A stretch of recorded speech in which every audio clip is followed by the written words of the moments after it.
Good afternoon everyone. आज हम लोग का थर्ड लेक्चर्स होगा। थर्ड लेक्चर्स कंप्लीट नहीं हो पाया था नेटवर्क इशू के कारण से। ठीक है, तो थर्ड लेक्चर्स में हम लोग उस कंफ्यूजन को दूर करने की कोशिश करेंगे कि बहुत लोगों को दिक्कत ये है कि पोजीशन वेक्टर और वेक्टर में अभी भी कंफ्यूजन है, क्योंकि बहुत सारे डॉट आया था। तो मुझे लगा कि उस पर कुछ ज़्यादा क्वेश्चंस ले तो और भी कंसेप्ट क्लियर होगा।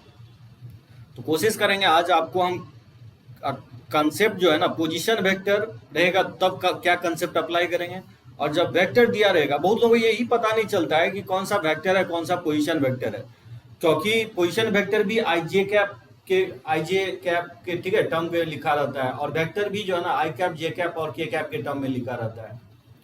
तो उसको सिचुएशंस को आज हम कोशिश करेंगे प्रॉब्लम के थ्रू डील करने की। ठीक है ना, देखो मैं कुछ क्वेश्चन जो है ना डीपीपी का ही लिया हूं।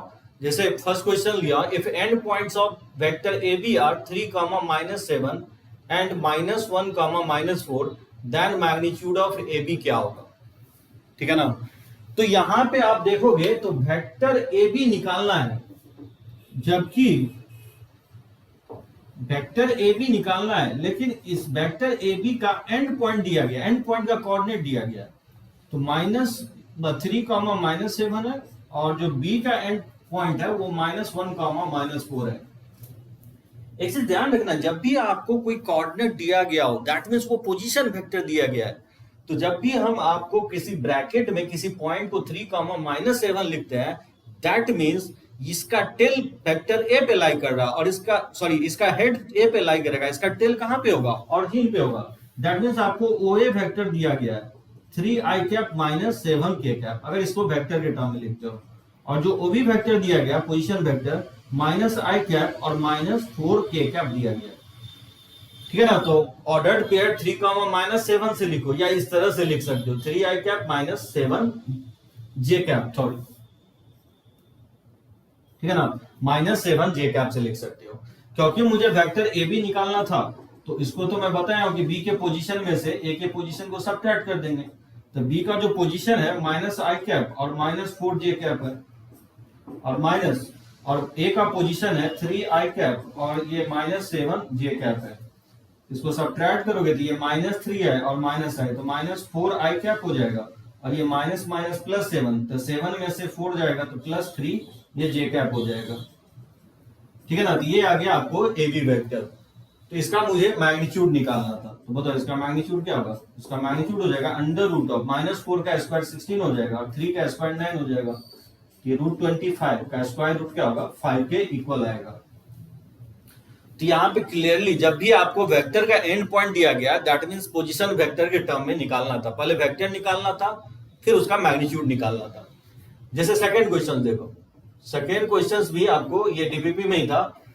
द वेक्टर्स, देखो गौर करो, the vectors 3i cap -2 J cap plus K cap, i cap -3 J cap plus 5 K cap, and 2i cap plus J cap -4 K cap form an equilateral triangle, an isosceles triangle. C option में दे रहा है एक right angle triangle, और D option में दे रहा है नन ऑफ दिस।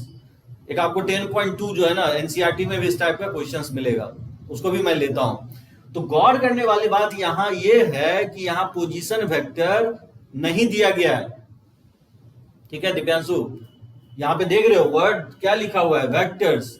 बहुत लोग कंफ्यूजन यही होता है। सो ये पॉइंट नहीं है, ये बेसिकली वेक्टर है।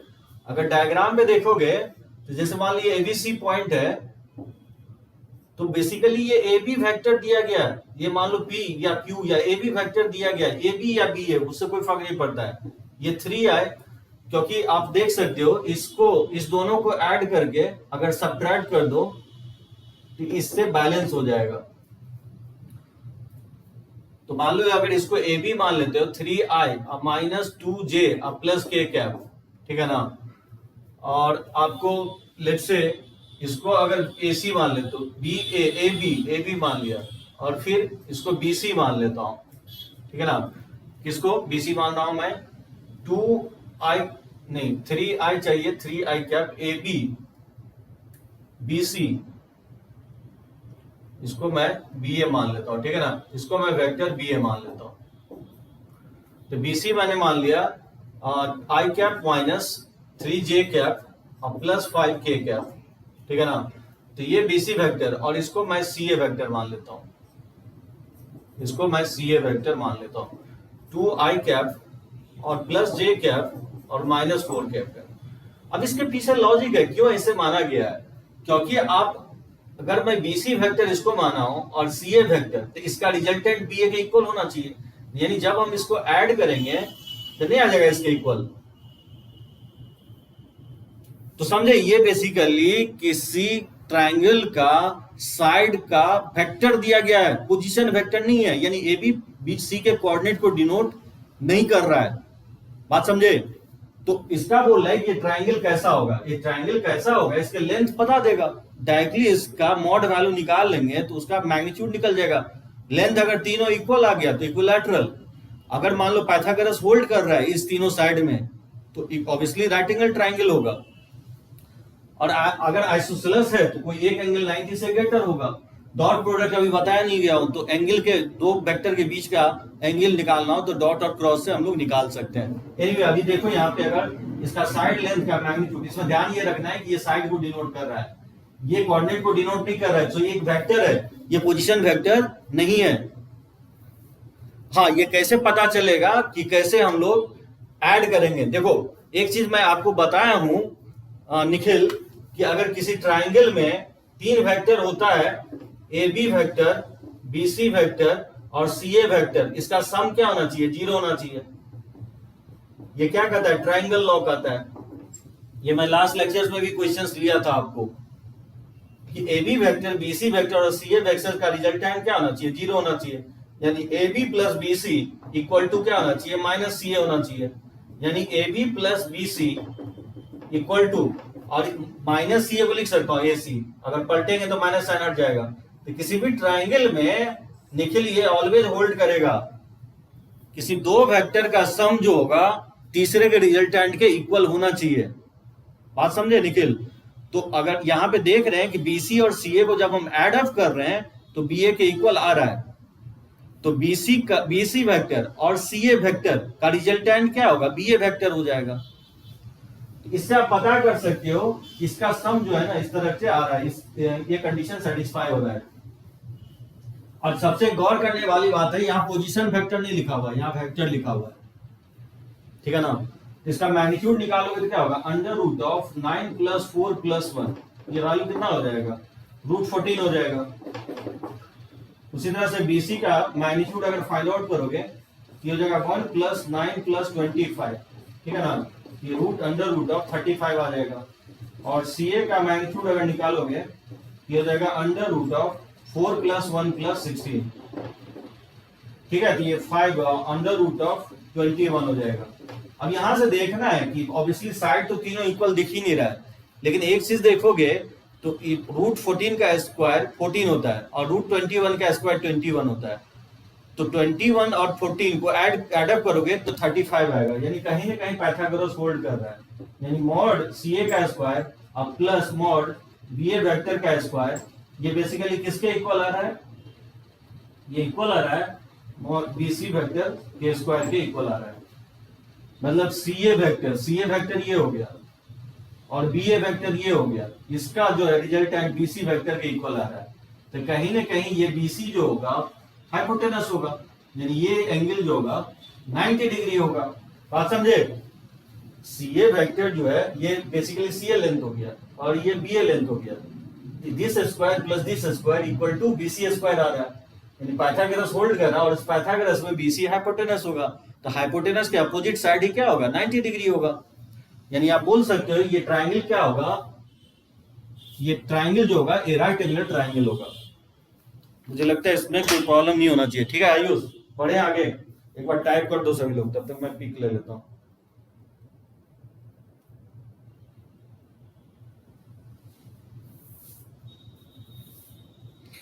क्योंकि कुछ जो है ना बेसिक कंसेप्ट मेरे को आज क्लियर करना है, आपको बताना है कि what is position vector, section formula, distance formula, इसके बारे में आपको बताऊंगा मैं। रेशियो क्या होता है आपको, डायरेक्शन रेशियो, डायरेक्शन कोसाइंस क्या होता है। तो आज हम लोग क्वेश्चंस पे सारे क्वेश्चन इस टाइप के देखेंगे।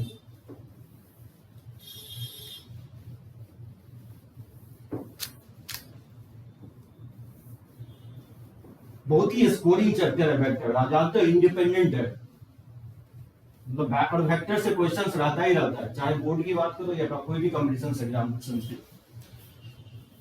देखो कुछ और मैं क्वेश्चंस ले रहा हूँ related to directions ratio and directions cosine. 3-4 question मैं एनसीईआरटी का ले रहा हूँ। जैसे मैं ये क्वेश्चंस ले चुका हूं, जैसे find the unit vector in the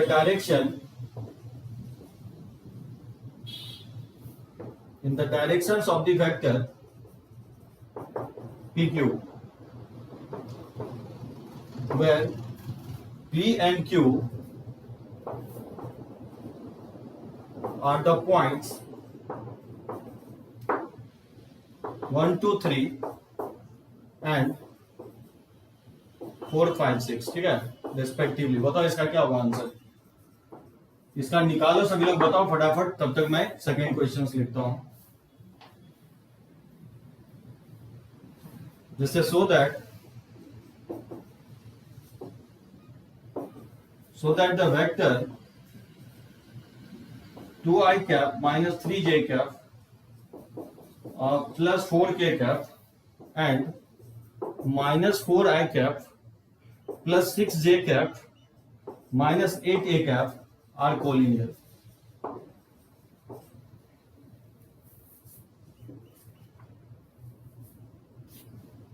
कैसे बनाओगे फर्स्ट को,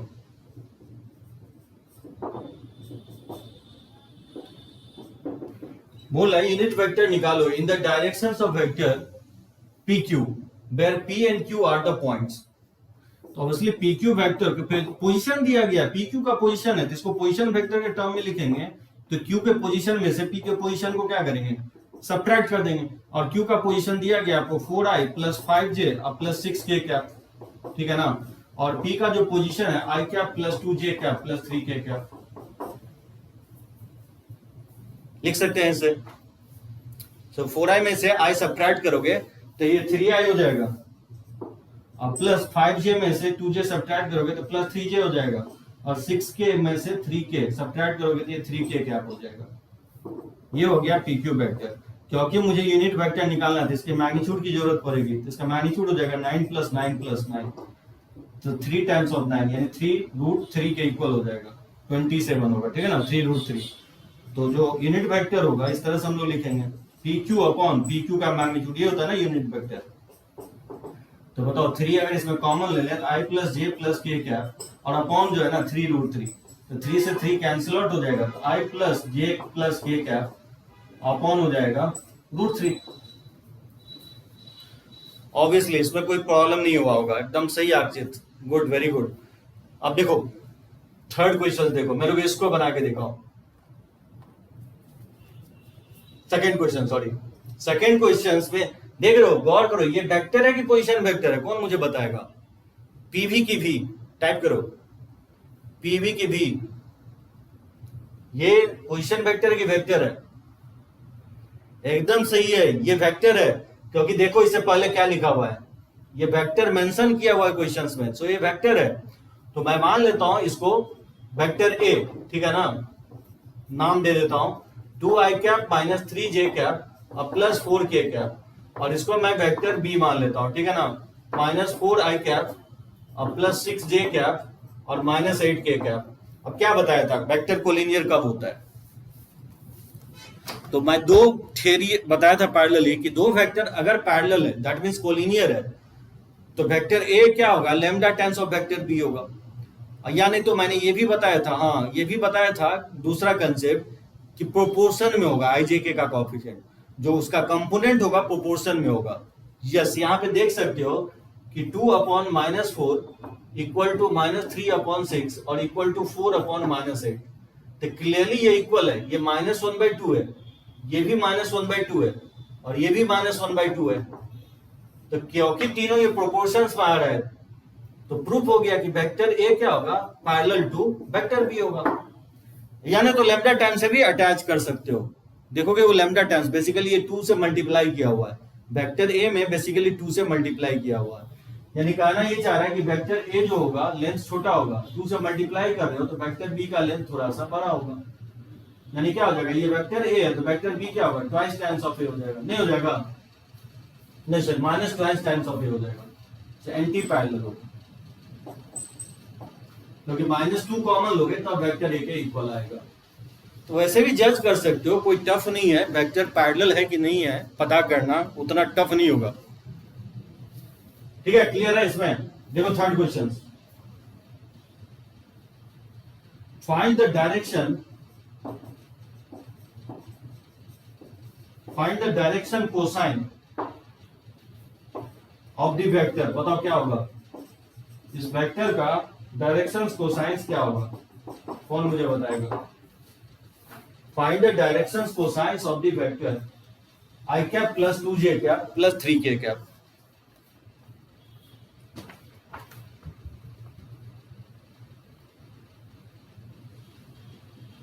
पीवी की भी क्या लगता है, ये पोजीशन वेक्टर है कि वेक्टर है,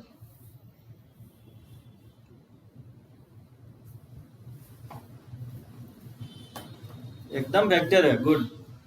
सो ये कोई वेक्टर है तो क्या करोगे, लेट्स से इसको मैं मान लेता हूं ए। तो बताया था डायरेक्शन कोसाइन बेसिकली होता है क्या, किसी पोजीशन वेक्टर का, किसी यूनिट वेक्टर का जो IJK का कोफिशिएंट होगा उसी को हम लोग क्या बोलते हैं, डायरेक्शंस कोसाइंस करते हैं, जो कि 3D में बहुत डिटेल में पढ़ने वाले हैं हम लोग। सबसे पहले क्या करोगे, इसका मैग्नीट्यूड निकाल लोगे, ये 1 + 4 + 9, ठीक है, अगर √14 हो जाएगा। यहां से आप ए कैप निकाल लो, ए अपॉन और ए का मैग्नीट्यूड, तो क्या करेंगे, ये डिवाइड कर दोगे i + 2j plus 3a cap upon हो जाएगा √14, ठीक है ना। इसको लिख सकता है 1/√14 i कैप और प्लस 2/√14 j कैप और प्लस हो जाएगा 3/√14 k कैप। यानी आप बोल सकते हो 1/√14 comma 2/√14 comma 3/√14 are the directions cosines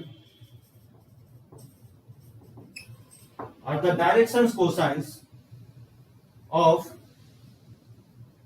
the vector A। Vector A का ही बोलेंगे, ठीक है ना।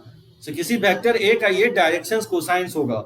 डायरेक्शंस कोसाइंस की खासियत ये होगा कि जब आप इसको स्क्वायर करके ऐड करोगे तो 1 के इक्वल आ जाएगा। क्या आयुष सही बोल रहा हूं कि नहीं? अगर 1/√14, 2/√14, 3/√14 अगर ये डायरेक्शंस कोसाइंस है तो इसका स्क्वायर का सम किसके इक्वल होगा? इसका स्क्वायर का सम यूनिटी के इक्वल होगा ऑलवेज। तो व्हाट अबाउट डायरेक्शंस रेशियो, इसमें क्या अंतर होगा? ठीक है, इसको रब करते हैं हम लोग। इसमें मुझे लगता है कोई दिक्कत नहीं होनी चाहिए, और कोई डाउट हो तो टाइप करो आप।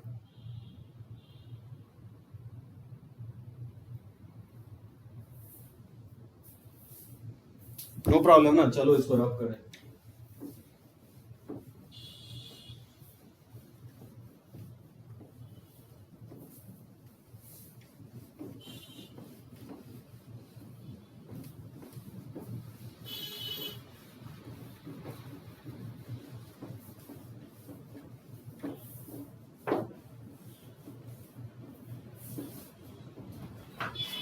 एक मैं डायरेक्शंस रेशियो पे ले लेता हूं और डायरेक्शंस कोसाइन दोनों पे ले लेता हूं। जैसे find the directions ratio and directions cosines of the vector joining the point A 1 2 -3 and B -1 -2 1, ठीक है, directed from A to B। क्या होना चाहिए इसका आंसर्स? निकालो आप लोग, तब तक मैं एक सेकंड क्वेश्चंस लिखता हूं। एक मैं सेक्शंस फॉर्मूला पे ले लेता हूं, ठीक है ना। जैसे find the position vector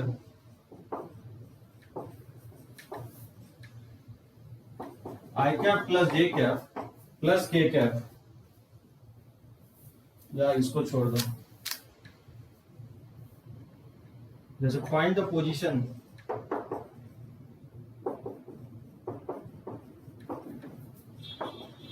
find the position vector of a point r,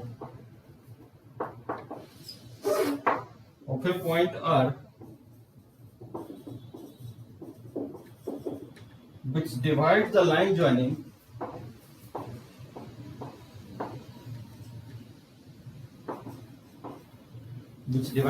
joining the points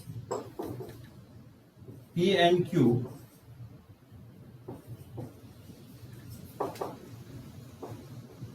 whose position vector are I cap plus 2j cap minus k cap and minus I cap plus j cap plus k cap.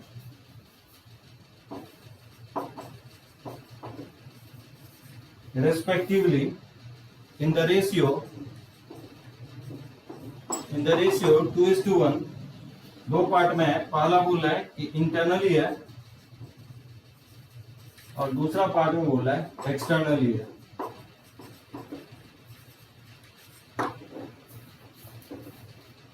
ठीक है ना, ये मैं last lectures में लिया था लेकिन problem होने के कारण से रिकॉर्ड नहीं हुआ था। कौन मुझे बताएगा डायरेक्शंस रेशियो और डायरेक्शन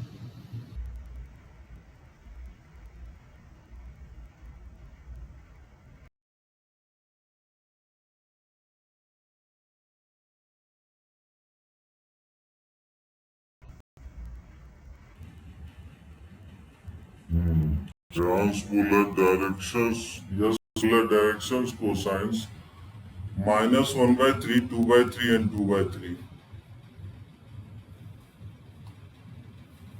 देखते हैं यस का करेक्ट हो रहा है कि नहीं। और लोग क्या हुआ? सो फर्स्ट का अगर फाइंड आउट करना है तो obviously A B vector directed line segment A B है, तो क्या करेंगे बी के पोजीशन में से ए के पोजीशन को माइनस करेंगे। तो जो बी का पोजीशन है आपको क्या है माइनस आई कैप और -2j cap plus K cap है, ठीक है ना। और इसमें ए का पोजीशन क्या है I cap plus 2j cap -3k cap है। इसका वैल्यू अगर फाइंड आउट करोगे तो जो ए बी वेक्टर जो आएगा वो -2i कैप आएगा और ये -4j कैप हो जाएगा और ये माइनस प्लस हो जाएगा 4k कैप, ठीक है ना। तो सबसे पहले तो डायरेक्शंस रेशियो तो यही हो जाएगा, डायरेक्शंस रेशियो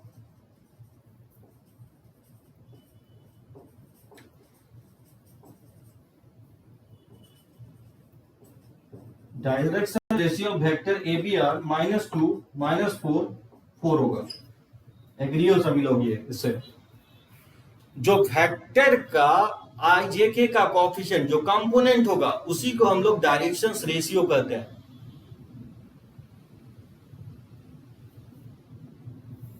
नो ऑडियो, एक मिनट।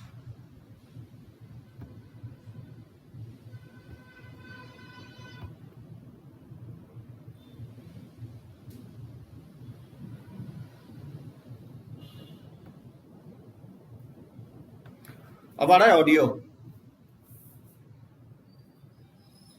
ओके। सो मैं कहना ये चाह रहा हूं कि जो वेक्टर ए बी, ठीक है, क्वेश्चन समझे, find the directions ratio and directions cosines of the vector joining the point. दो पॉइंट दिया गया है ए और बी, 1 2 माइनस और बी का कोऑर्डिनेट है -1 -2 1 और directed from A to B है। यानी ए बी वेक्टर का मुझे डायरेक्शंस रेशियो चाहिए। तो ए बी वेक्टर जब निकालना है तो क्योंकि यहाँ पॉइंट दिया गया है तो बी के पोजीशन में से ए के पोजीशन को माइनस कर देंगे। तो इसको जब माइनस करोगे तो बी का जो पोजीशन है वो basically -i cap -2j cap plus k cap है और जो ए का पोजीशन है i cap plus 2j cap -3k cap है। तो इसको सब्ट्रैक्ट करोगे तो -2i कैप और ये फिर -4j कैप और ये माइनस प्लस 3k कैप हो जाएगा प्लस k कैप, तो ये 4k कैप हो जाएगा। तो मैं जो बोल रहा हूं कि जो वेक्टर का कोएफिशिएंट होगा उसी को हम लोग डायरेक्शंस रेशियो कहते हैं, समझे साहिल? सो डायरेक्शंस रेशियो जो होगा जो वेक्टर का आई जे के का जो कंपोनेंट होगा उसी को हम लोग डायरेक्शंस रेशियो कहते हैं। 3D में बहुत डिटेल में हम लोग देखने वाले हैं इसके बारे में। सो -2 -4 4 ये क्या कहलाएगा डायरेक्शंस रेशियो होगा। तो लेकिन हमको डायरेक्शंस कोसाइन भी निकालना है, तो ऑब्वियसली डायरेक्शंस कोसाइन निकालना है तो यूनिट वेक्टर निकालना पड़ेगा। तो यूनिट वेक्टर निकालने के लिए इसके मैग्नीट्यूड को निकालो। तो ये 4 + 16 + 16 कितना हो जाएगा, 32 और 4 36 का स्क्वायर रूट 6 हो जाएगा। तो जो यूनिट वेक्टर होगा ए बी कैप, तो A B upon A B cap, A B का मैग्नीट्यूड, तो ये हो गया -2i कैप और -4j कैप और +4k कैप। 6 से क्या करेंगे, डिवाइड कर देंगे। ये -1/3i कैप और -2/3j कैप और +2/3k कैप। नहीं, यस, इसमें गलत तुम निकाले थे। तो डायरेक्शंस रेशियो जो होगा, डायरेक्शन रेशियो है directions cosine of vector A B. एक चीज ध्यान रखना है, वेक्टर ए बी, वेक्टर का मैं निकाल रहा हूं डायरेक्शंस कोसाइंस। ये होगा तो किसी यूनिट वेक्टर्स का जो आईजेके का कॉम्पोनेंट होगा उसी को हम लोग डायरेक्शंस कोसाइंस करते हैं। इसी के स्क्वायर का सम क्या होगा, ऑलवेज 1 के इक्वल होगा। ठीक है, यस। सो -1/3 -2/3 2/3 होगा। क्लियर है सभी को। अब सेकेंड क्वेश्चंस में फाइंड आउट करना है कि दो पॉइंट है हमारे पास, और वो कौन सा पॉइंट है, पी क्यू। तो मान लेता हूं ये दो पॉइंट है हमारे पास पी क्यू, जिसका पॉइंट का कोऑर्डिनेट दिया गया है। वो कोऑर्डिनेट है पी का i + 2j कैप और -k कैप है, और q का पॉइंट है -i कैप + j कैप और +k कैप। और बोला है कि एक पॉइंट है r जो इसको डिवाइड कर रहा है इंटरनली एंड एक्सटर्नली। तो पहला केस में मान लो डिवीजन इंटरनल है, तो बताओ r का पोजीशन क्या होगा। सेक्शन फॉर्मूला जानते हो आप, 1 times of i cap + 2j cap -k cap और +2 टाइम्स हो जाएगा -i cap + j cap + k cap और अपॉन हो जाएगा 1 + 2। ये होगा ना सेक्शन फॉर्मूला से। इस रेशियो में 2:1 रेशियो में डिवाइड कर रहा है, तो ये 1 टाइम्स होगा और ये 2 टाइम्स ऑफ दिस। तो इसको सिंप्लीफाई करोगे तो i और -2 है तो -i हो जाएगा, और 2j और +2j तो +4j कैप हो जाएगा, और -k और +2k कैप तो +k कैप हो जाएगा अपॉन 3। समझे। तो ये पोजीशन वेक्टर r का कोऑर्डिनेट आ गया, -1/3i कैप, 4/3j कैप और ये जगह 1/3k कैप। और एक्सटर्नली अगर डिवाइड कर रहा है तो क्या होगा, r का पोजीशन अगर एक्सटर्नली बाहर डिवाइड कर रहा है 2:1 रेशियो में, तो बस बेसिकली क्या होगा, बीच में माइनस साइन आ जाएगा। फॉर्मूला तो ये रहेगा i कैप और +2j कैप और -k कैप, और यहाँ माइनस साइन आ जाएगा 2 times of -i cap + j cap और +k कैप और अपॉन 1 - 2 हो जाएगा। ठीक है ना। इसी को मैनिपुलेट कर लोगे तो सेकंड पार्ट का आंसर आ जाएगा। समझे सभी लोग। इसमें किसी को डाउट हो तो पॉइंट आउट करो।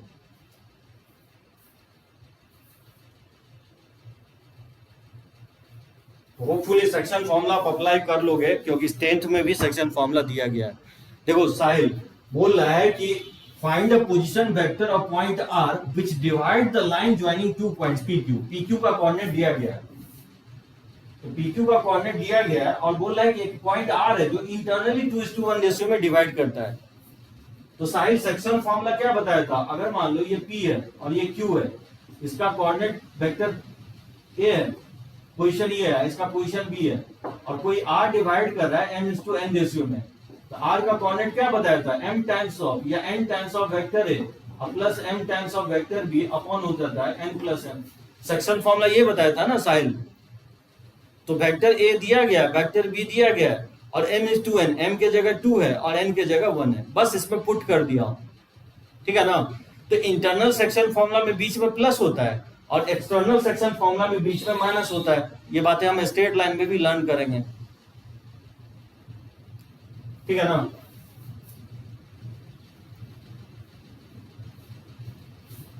एक्चुअली सेक्शन फॉर्मूला आप दो कोऑर्डिनेट में लगाए, इसको इस तरह से भी आप लिख सकते हो 1, 2, -1, और चाहो तो इसको -1, 1, 1 भी लिख सकते हो। जैसे हम लोग लगाए थे ना 10th में, तो हम लोग सिर्फ XY में अप्लाई करते थे सेक्शन फॉर्मूला। यहाँ पे Z कोऑर्डिनेट पे भी है, तो Z में भी अप्लाई कर लेना, क्योंकि IJK के फॉर्म में लिखा हुआ है, इसलिए एक ही बार जब अप्लाई करोगे ना तो आई में भी अप्लाई हो गया, जे में भी अप्लाई हो गया, के में भी अप्लाई हो गया, यानी तीनों कोऑर्डिनेट में एक साथ ही अप्लाई हो जाता है वेक्टर के केस में। हाँ, इंटरनली और एक्सटर्नली कहने का मतलब ये होगा,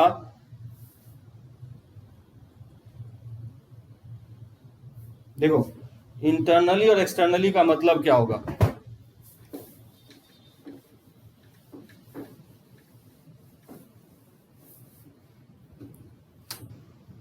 देखो निखिल जो है ना क्वेश्चंस रेज कर रहा है कि मैं बोल रहा हूं कि A point R divides P Q internally in the ratio m:n। That is, इसका मतलब ये होता है निखिल कि ये पॉइंट अगर पी क्यू है तो इसको इंटरनली डिवाइड कर रहा है m:n रेशियो में। दैट इज, इसका मतलब ये होगा कि P R upon R Q का जो रेशियो होगा निखिल m/n होगा। लेकिन अगर इसी को इस तरह से लिखता है कि if point R divides P Q externally in the ratio m:n, then इसका मतलब क्या होता है,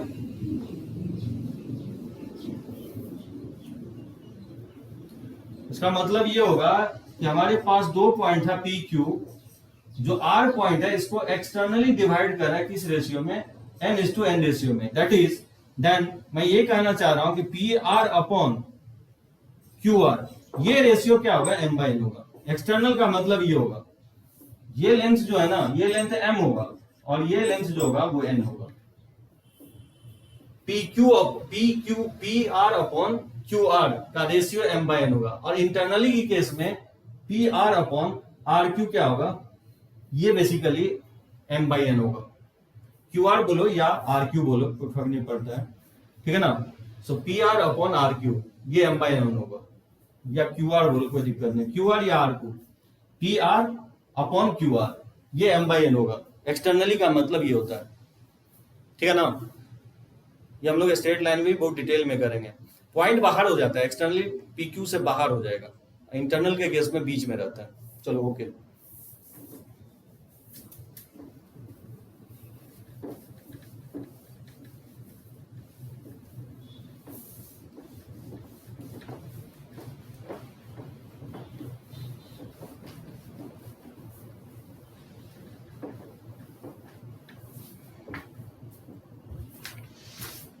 अच्छा, इसका बताओ क्या होगा, if A B are position vector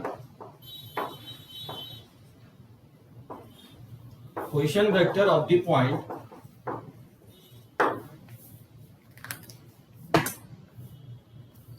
if a b are the position vector of the points 1, -1, -2, m, find the value of m for which vector a and vector b are collinear। क्या लगता है इसका answer होना चाहिए?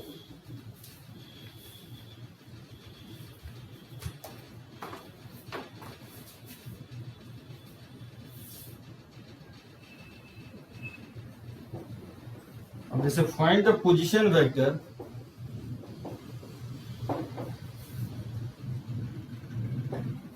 of the midpoint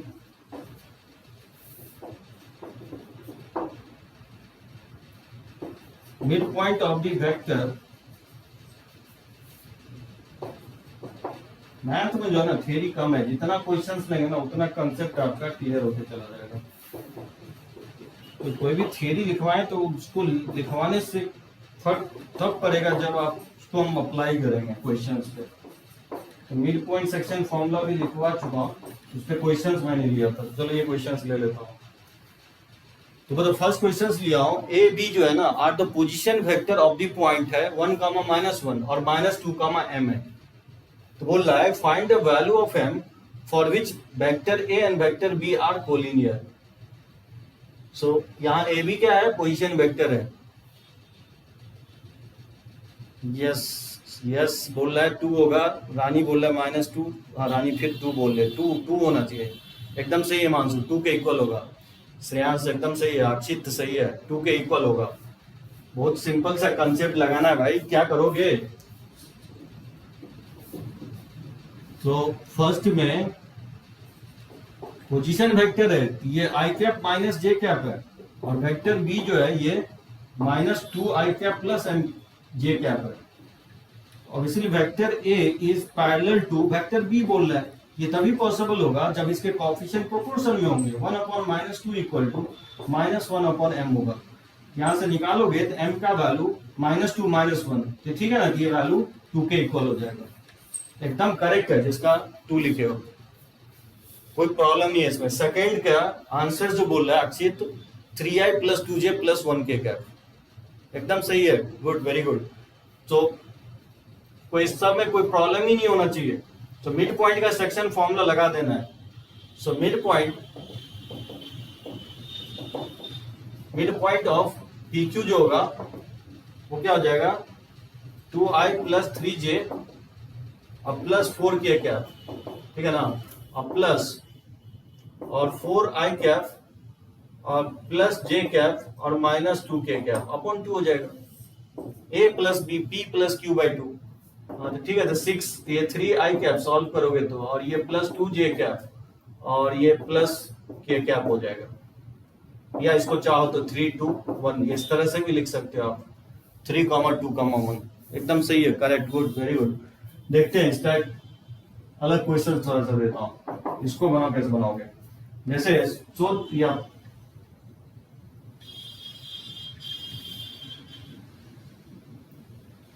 the points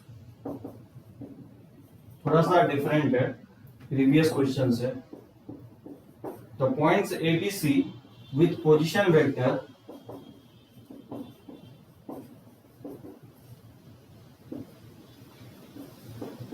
A = 3i - 4j और -4k cap.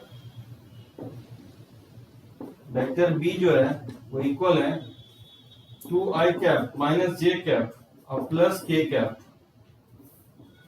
And vector C जो है i cap -3j cap -5k cap,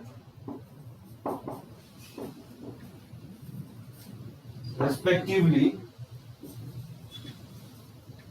form the vertices of, क्या होगा, A ऑप्शन में मैं दे रहा हूं इक्विलैटरल ट्रायंगल, B ऑप्शन में दे रहा हूं right angle triangle,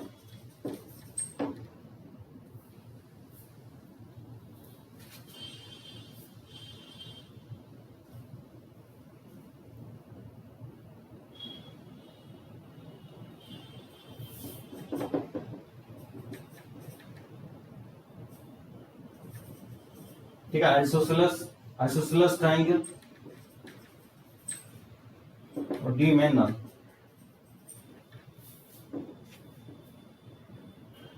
The points ABC with position vectors, एक चीज ध्यान रखना है, ये पोजीशन वेक्टर है, थोड़ा सा डिफरेंट है, लैंग्वेज डिफरेंट है, वेक्टर नहीं है।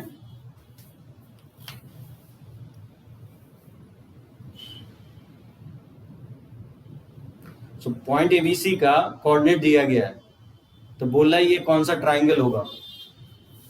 तो चलो इसको बनाओ, तब तक मैं एक पिक ले लेता हूं।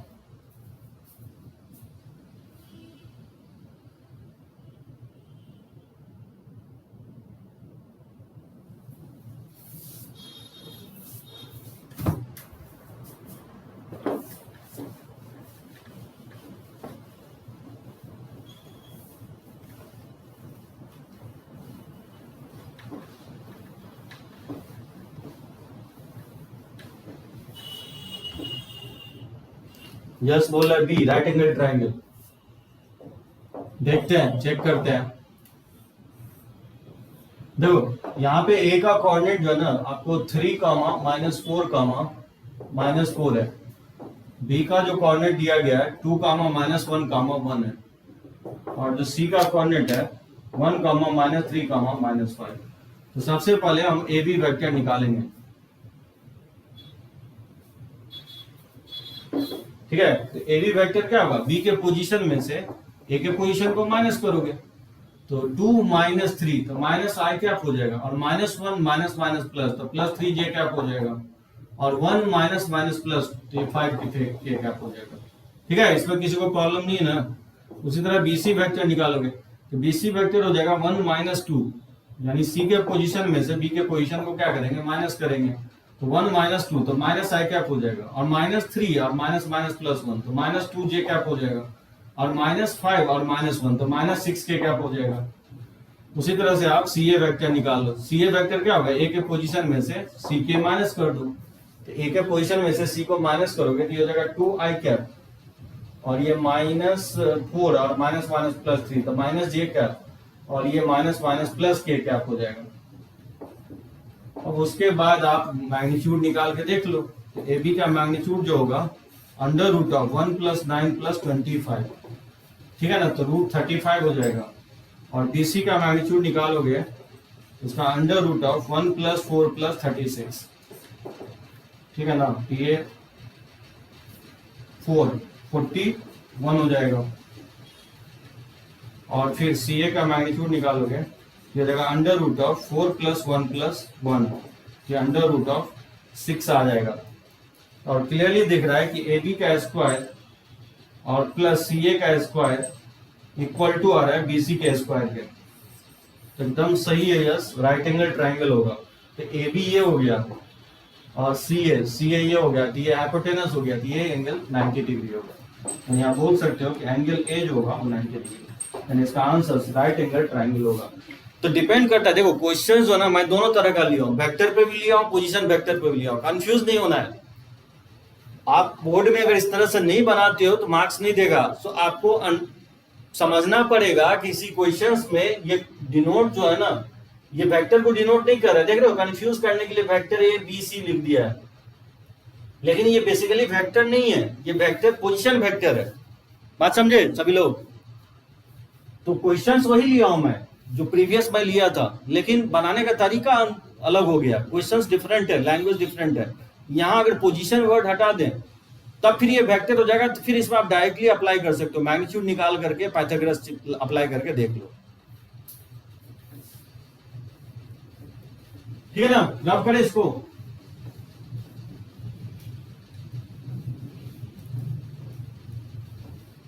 कुछ हद तक मुझे लगता है कि बेसिक आपका क्लियर हुआ होगा। फिर भी मैं कुछ और क्वेश्चंस देखता हूं लेकर के, इसको कैसे बनाओगे। जैसे इस क्वेश्चंस को, द पोजीशन वेक्टर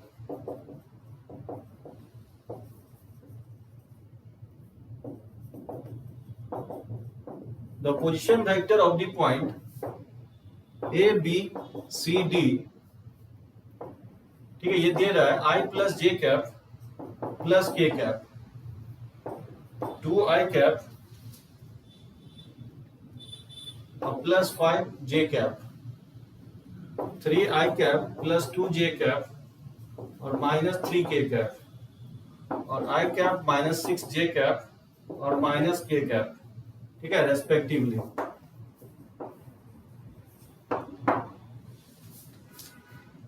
बोला है so that the line AB and CD are parallel, and find the ratio of their length.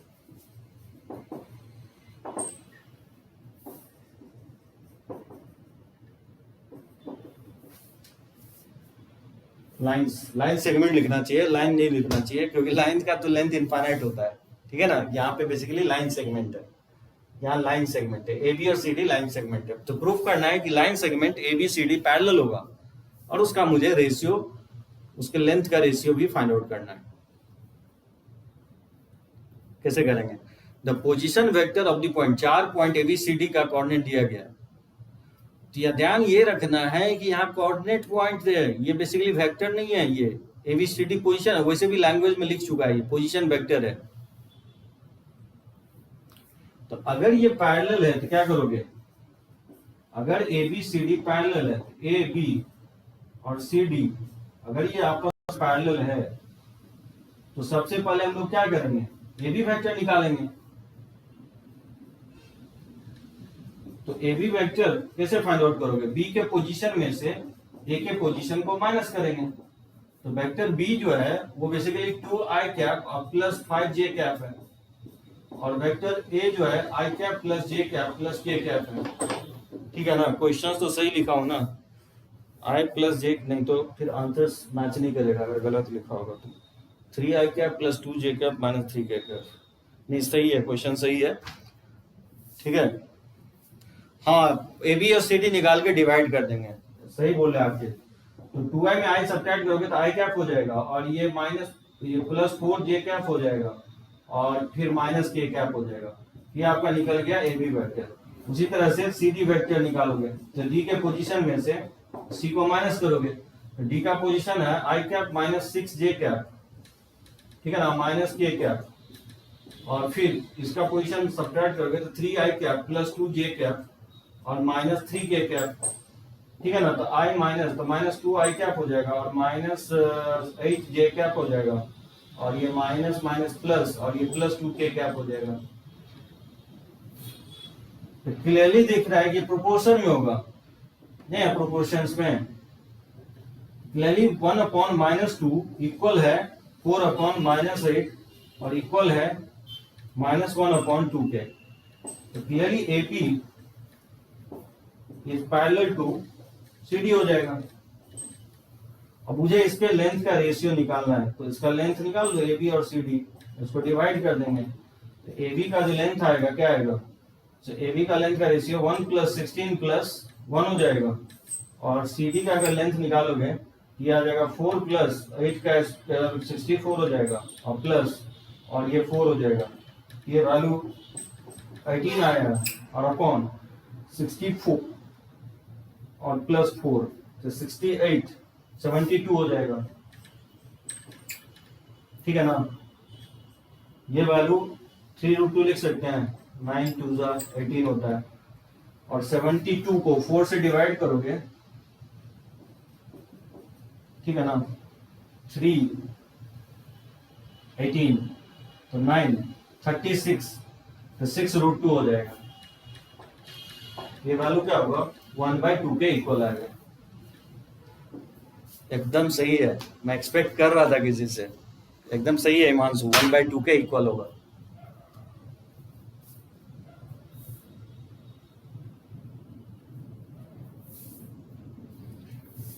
ठीक है ना, समझ में आ रहा है कि नहीं पोजीशन वेक्टर्स। सो वेक्टर्स हम लोग ऐसे पढ़ेंगे कि चाहे कोई भी क्वेश्चंस हो, बोर्ड का हो या मेंस का या एडवांस का, कोई भी क्वेश्चंस बनाना बन जाएगा आपको पढ़ाने के बाद। तो बहुत डिटेल में हम लोग इसको देखेंगे, कोई भी चैप्टर इन डेप्थ में जाएंगे, ऊपर ऊपर नहीं जाना है अपने को। कोई भी चैप्टर अगर हम पढ़ाएंगे तो श्योर शॉर्ट हम रहेंगे कि मेंस और एडवांस के भी क्वेश्चंस आपका बन जाए, और अटेम्प्ट करोगे, ऐसे नहीं है सिर्फ हम बोल रहे हैं, आप अटेम्प्ट करके मेरे को बताओगे कि बनता है कि नहीं क्वेश्चंस। जैसे इस क्वेश्चंस को कैसे बनाओगे, DEF are the mid point of the sides BC CA AB respectively। ठीक है, of a triangle.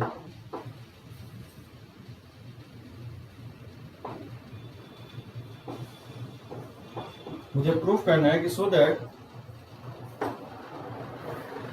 FE is equal to half times of BC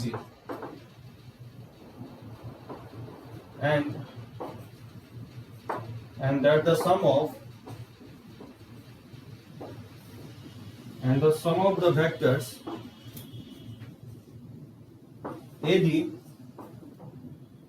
BE C F, ठीक है, इज जीरो। मुझे दिखाना है कि ये जीरो के इक्वल होगा। कैसे करोगे प्रूफ इसको?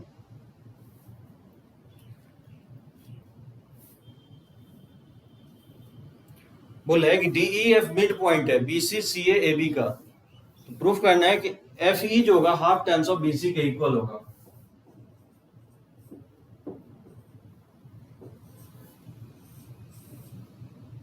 देखो मान लो ये ट्राइंगल है, सो बीसी सी ए बी का मिड पॉइंट है ये।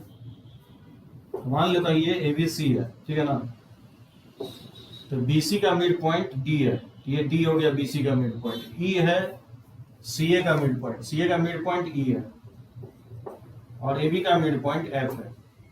तो कह रहा है कि जो एफ ई वेक्टर होगा वो half tens of BC. I think ये पहले भी मैं ले चुका ये क्वेश्चंस, ठीक है ना।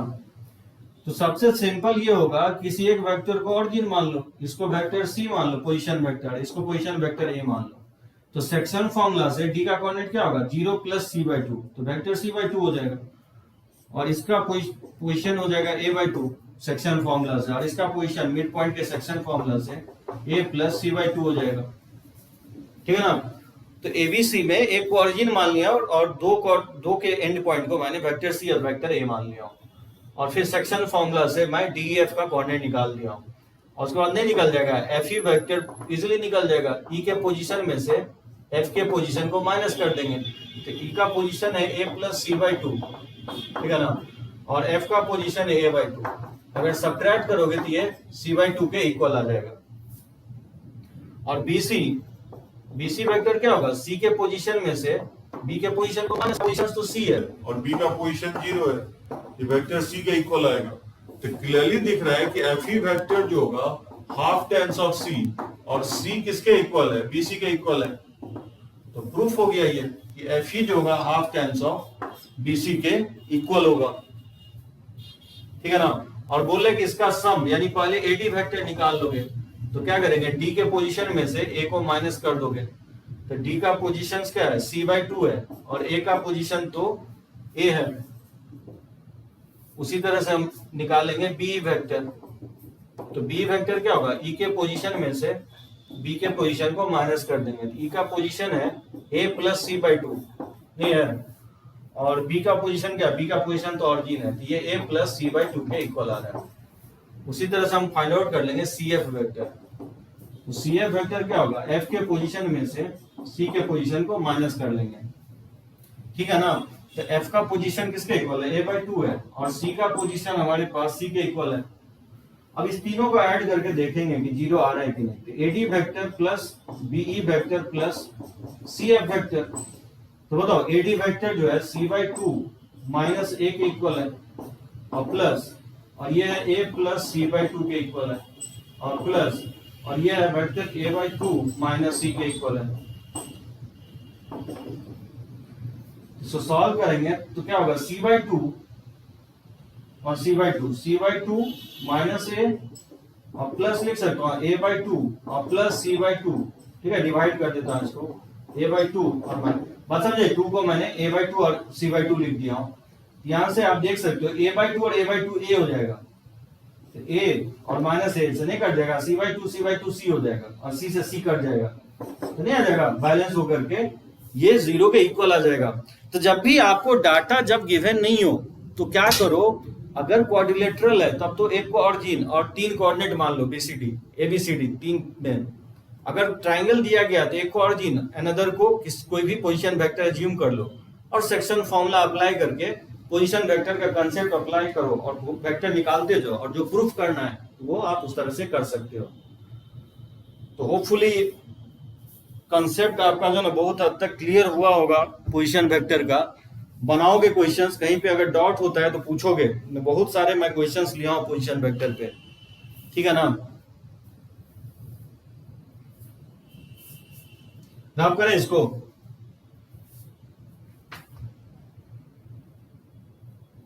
चलो क्या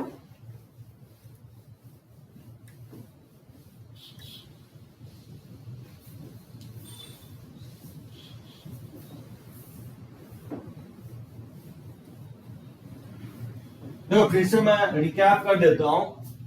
लास्ट लेक्चर्स था, मैं क्या क्या चीज बताया था। पोजीशन वेक्टर को मैं डिफाइन किया था, फिर मैं उसके बताया था 2 पॉइंट दिया गया तो उसके बीच का डिस्टेंस कैसे निकालोगे, दैट इज डिस्टेंस फॉर्मूला। फिर मैं आपको सेक्शन फॉर्मूला बताया, 2 तरह का फॉर्मूला बताया, इंटरनल डिवीजन का और एक्सटर्नल डिवीजन का फॉर्मूला। फिर उसके बाद मैं आपको बताया था कि मान लो अगर सेक्शंस फॉर्मूला के बाद क्या बताया था, सेक्शंस फॉर्मूला के बाद हाँ बुक आप बना सकते हो साहिल, लेकिन एंगल अभी जो है ना, जब तक मैं डॉट नहीं बता देता हूं तब तक रुक जाओ, बुक अभी नहीं बनाओगे, ठीक है ना। फिर मैं आपको बताया था कि डायरेक्शंस कोसाइंस किसको कहते हैं, डायरेक्शंस रेशियो क्या होता है। तो होपफुली ये सब कंसेप्ट आपका क्लियर हुआ होगा। अब हम देखते हैं एंगल के बारे में ही देखेंगे, एंगल बिटवीन टू वेक्टर्स क्या होता है, कौन मुझे बताएगा, एंगल बिटवीन टू वेक्टर्स कौन डिफाइन करेगा।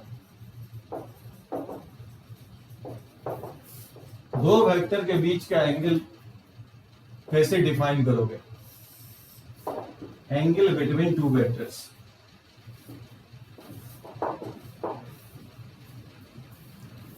एंगल बिटवीन टू वेक्टर्स होगा, it is the smallest angle between two vectors when two tail and head of two vectors are brought together, ठीक है ना। टेल और head of two vectors are brought together, यानी smallest angle होगा, it is the smallest angle, it is the smallest angle formed when the initial point, जिसको आप tell भी कह सकते हो, और the terminal point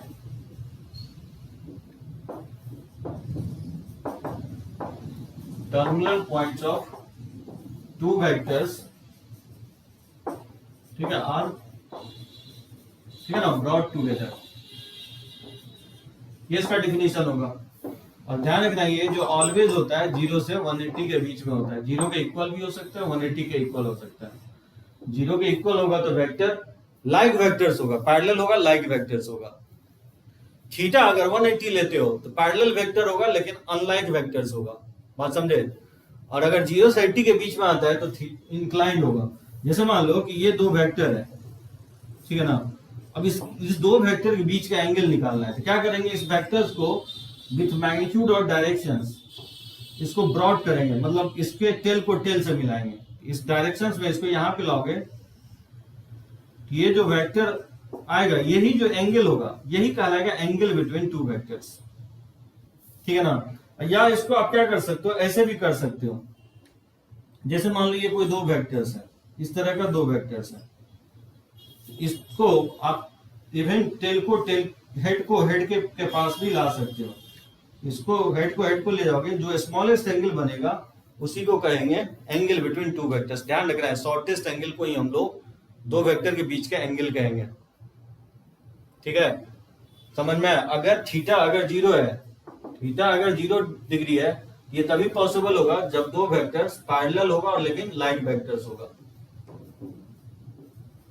like vectors के बीच में एंगल बिटवीन टू वेक्टर्स 0 होगा, या दो वेक्टर अगर इक्वल है तो भी क्या होगा, थीटा 0 होगा। अगर 180 है तो दो वेक्टर्स क्या हो गए, पैरेलल हो गए लेकिन अनलाइक वेक्टर होगा, इसके बीच में थीटा 180 लेते हैं, अनलाइक वेक्टर्स।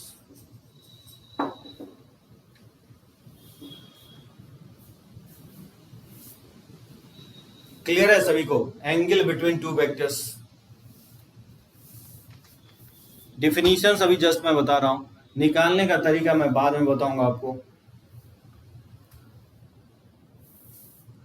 और देखो डॉट प्रोडक्ट पे आने से पहले मैं एक चीज बताना चाहता हूं, equations, vector equation, straight line के इक्वेशंस वेक्टर में कैसे लिखेंगे, इसको मैं रब कर देता हूं एक बार, इसमें किसी को प्रॉब्लम नहीं होना चाहिए, अगर है तो टाइप करो।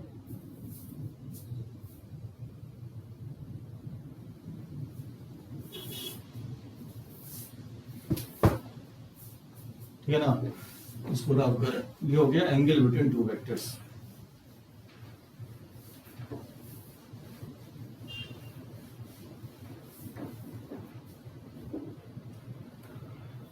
देखो equations of straight line,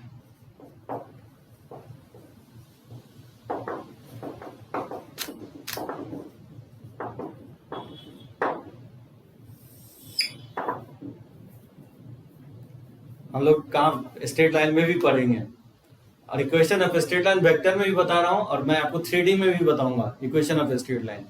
3D बहुत अच्छे से क्लियर हो पाए, इसलिए मैं चाहता हूँ कि बहुत थियरी जो है ना आपको वेक्टर में ही बता दूं, जो आगे चल के आपको दिक्कत ही ना हो।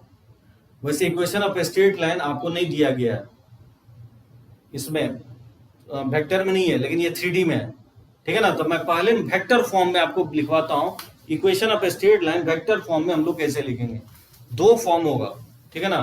देखो दोनों फॉर्म को, so equation of straight line in vector form, ठीक है ना।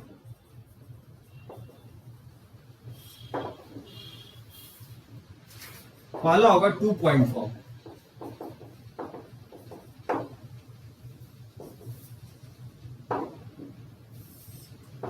Equation of straight line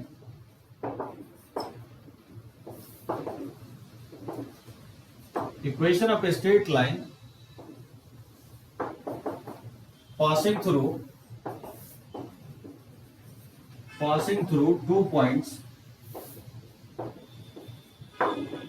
through 2 points, whose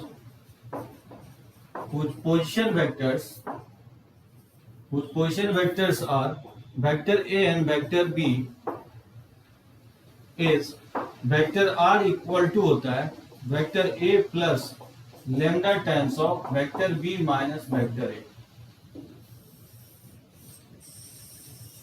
ठीक है ना। R कोई वेरिएबल है, ठीक है ना।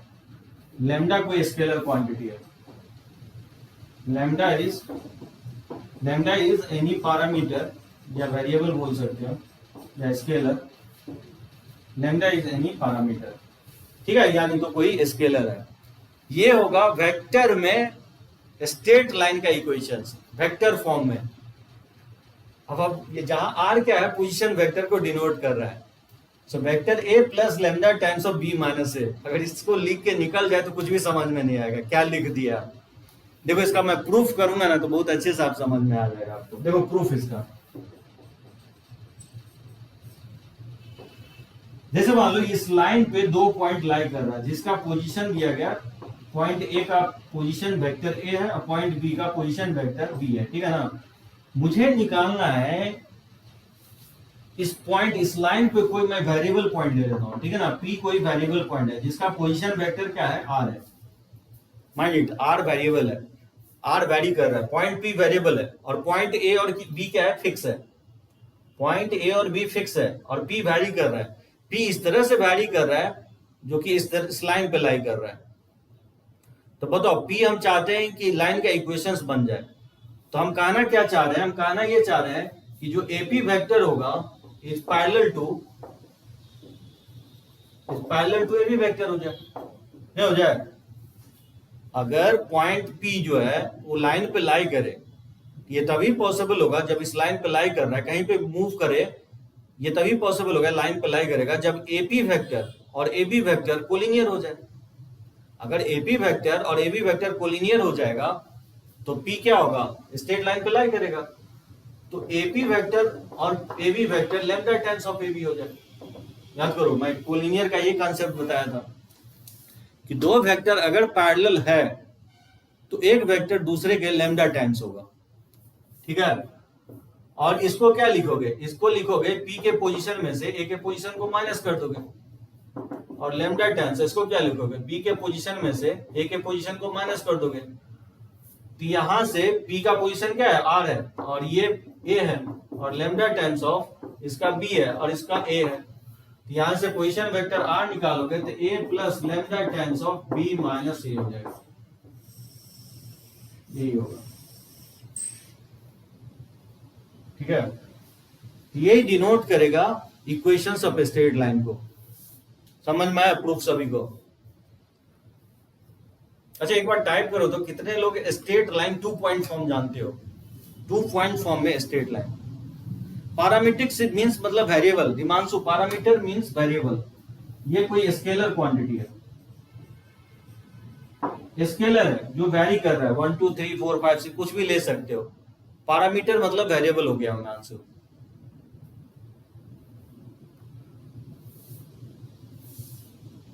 AP lambda times of AB नहीं होगा सर, एपी लेमडा, हाँ एकदम एकदम निखिल वो भी लिख सकते हो, ए बी को लिख सकते हो lambda times of A B. Changes इतना ही होगा कि यहाँ बी ए माइनस बी आ जाएगा, तो यहाँ माइनस लेमडा लिखना पड़ेगा, माइनस लेमडा को टी मान लो। इक्वेशंस में कोई चेंज नहीं होगा, लाइन ही आएगा। लाइन जो है ना, अगर y equal to M X plus C की जगह कोई अगर ये लिखता है कि y equal to M one X plus C, तो वो लाइन ही होगा ना यार। वो भी लिख सकते हो, A B equal to lambda times of A P भी लिख सकते हो, उससे प्रूफ यही आएगा।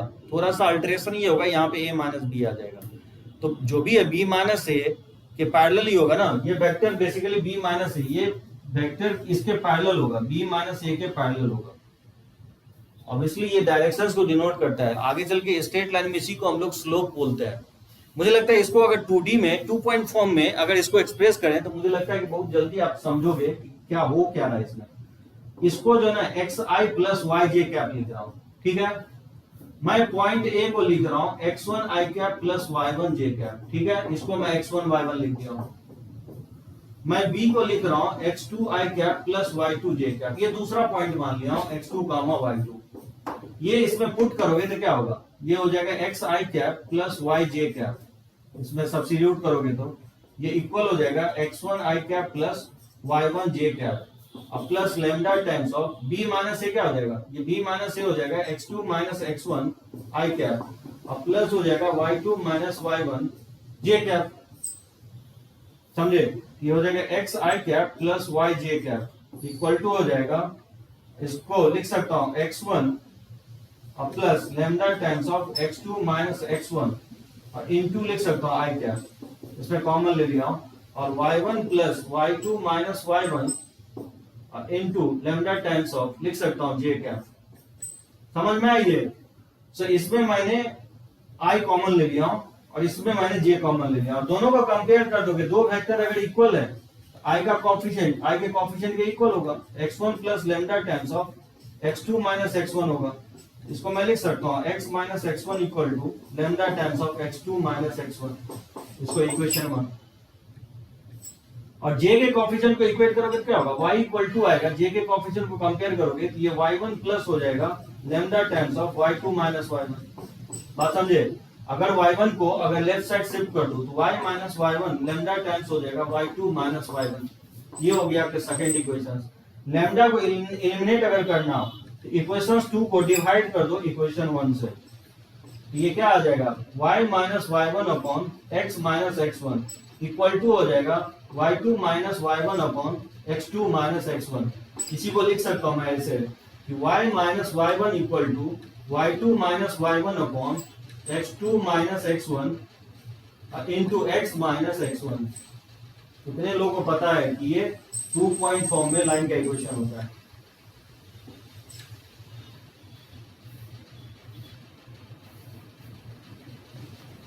हाँ श्रेयांश, स्ट्रेट लाइन अगर नहीं पढ़े हो, शायद कहीं ना कहीं आपको बताया गया होगा फिजिक्स केमिस्ट्री में, 2 पॉइंट फॉर्म में स्ट्रेट लाइन का इक्वेशन हम लोग यही लिखते हैं, y minus y1 equal to y2 minus y1 upon x2 minus x1 into x minus x1 होता है। अब इस टर्मिनोलॉजी को समझो, ये मैं प्रूफ इसलिए किया हूं जिससे आपको ये विजुलाइज हो। बेसिकली इसी y2 minus y1 upon x2 minus x1 को स्लोप कहा जाता है, difference of y coordinate upon difference of x coordinate. So basically जो लैम्डा से अटैच होता है, गौर से सुनो, जो लैम्डा से अटैच होता है वो डायरेक्शन को गवर्न करता है। क्या करता है? ये डायरेक्शन देता है। सो b माइनस ए एक वेक्टर है और ये डायरेक्शन दे रहा है, ये जिस डायरेक्शन में होगा उसी डायरेक्शन में लाइन होगा, और पोजीशन वेक्टर ए से क्या होगा, पास कर रहा होगा। तो position vector of r equal to a plus lambda times of vector b, position vector b minus position vector a, यही कहलाएगा 2 पॉइंट फॉर्म में लाइन का इक्वेशंस। ठीक है, जिसको मैं आपको स्ट्रेट लाइन में भी कन्वर्ट करके आपको बताया।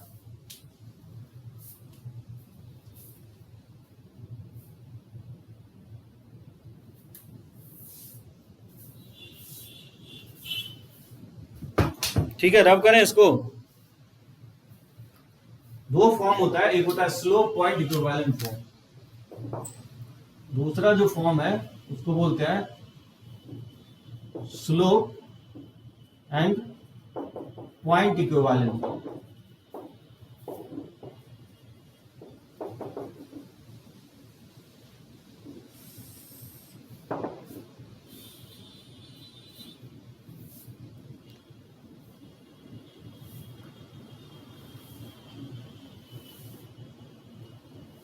नहीं आखिर लैम्डा स्लोप नहीं होगा। वेक्टर में ऐसा स्लोप कुछ नहीं होता है। b माइनस ए के डायरेक्शन में लाइन होगा। वेक्टर b माइनस ए के डायरेक्शन में ये लाइन होगा। वेक्टर के फॉर्म में अगर पूछोगे तो इसी के डायरेक्शन में होगा। ये जिस डायरेक्शन में होगा ये वेक्टर, उसी के डायरेक्शन में ये लाइन होगा। और पोजीशन वेक्टर ए से पास कर रहा होगा, पॉइंट ए से पास कर रहा होगा और b माइनस ए के डायरेक्शन में होगा। तो मतलब लैम्डा से जो वैल्यू अटैच है वो डायरेक्शंस को गवर्न करता है। अगर आप 2D में जब जाओगे, इसमें स्ट्रेट लाइन में कोऑर्डिनेट ज्योमेट्रीज में पढ़ोगे, तब ये y2 minus y1 upon x2 minus x1 को स्लोप करते हैं। ठीक है, लैम्डा कोई एक जस्ट वेरिएबल है। ठीक है, तो यहाँ पे position vector b minus position vector a का जो डायरेक्शन होगा उसके डायरेक्शन में होगा लाइन का इक्वेशन। तो यहां पे आप बोल सकते हो कि इक्वेशंस ऑफ स्ट्रेट लाइन जो होगा